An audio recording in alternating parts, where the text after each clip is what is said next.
This is gonna be a roping instructional video. My name's Jordan. I'm gonna do one of these instructional videos and go through every step of roping, mainly groundwork right now and stuff, just because I don't feel like there's very many instructional videos for those that want to learn, especially because they can't find somebody to mentor them. This is a Chapman rope. This is made by somebody in South Dakota, I believe. I don't think these are really out. He just made them.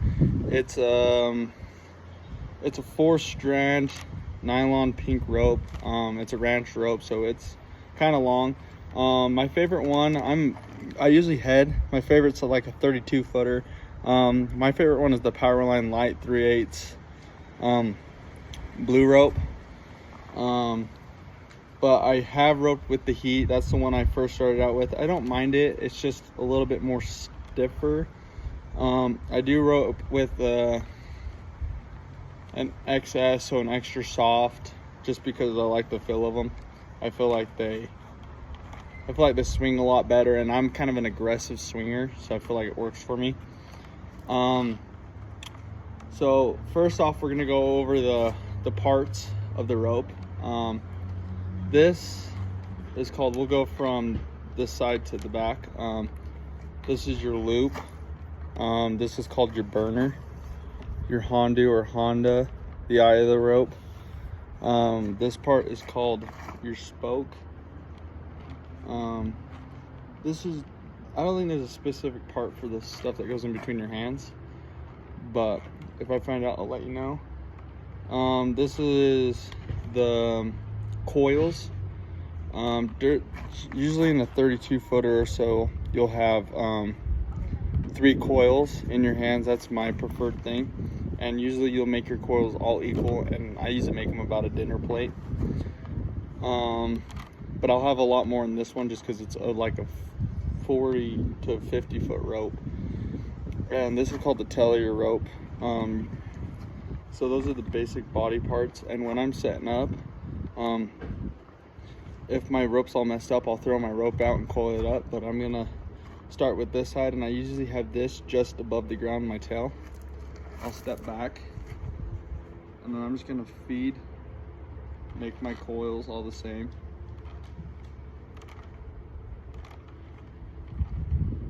Make it just like that. And then I usually leave my loop bigger.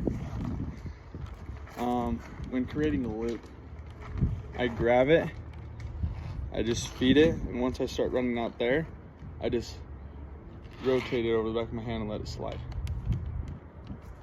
And then I hold it right here with my left hand, slide my right hand down, and once you get down to here, how they're going side by side, you'll cross. So you'll cross this left strand over the right, just like that. And then you hold these in your hand, open palm. You do want them going like one after another. You don't want them crisscross. So you just want to lay them over, and there's a lot. So you'll kind of just roll them over, so that when you are throwing, that your rope will be able to feed and not get caught and stuck. And after you've kind of made your loop, I usually will do about this much, an arm's length worth of my spoke, and I'll make it about the quarter of my loop. And when I pull on my loop, I kind of want it to go between my waist and my chest. I go somewhere around there. I mean, it's different for everybody. Some people have a lot smaller, some people have a lot bigger, and it depends if you're gonna feed your rope or if you're going to just have your loop big already. But the way you usually learn, you'll have your loop big already, have it like that big. You want to have a 90-degree from your shoulder to your elbow, and you want to pretend there's a basketball sitting here, that you're going to go around it like this, and you never want the palm of your hand to face your face. So you always want to see the back of your hand. When you go out to your face, you're always going to look at the back of your hand. You don't want to be like that. You always want to keep it out. And then when you're starting to swing, when you first learn how to swing, you're gonna learn by crossing like this. Just practice turning your wrist over before it crosses you. It's like that. That way you can kind of get a feel of your rope. And then once you get it up, cross it up above you. And then bring it back. Just kind of break everything down. Turn it over, and then you can go all the way around. Kind of need a little bit of speed, but just like that. And when I'm out in front of me, when I get it turned over, I can see through my loop at the camera.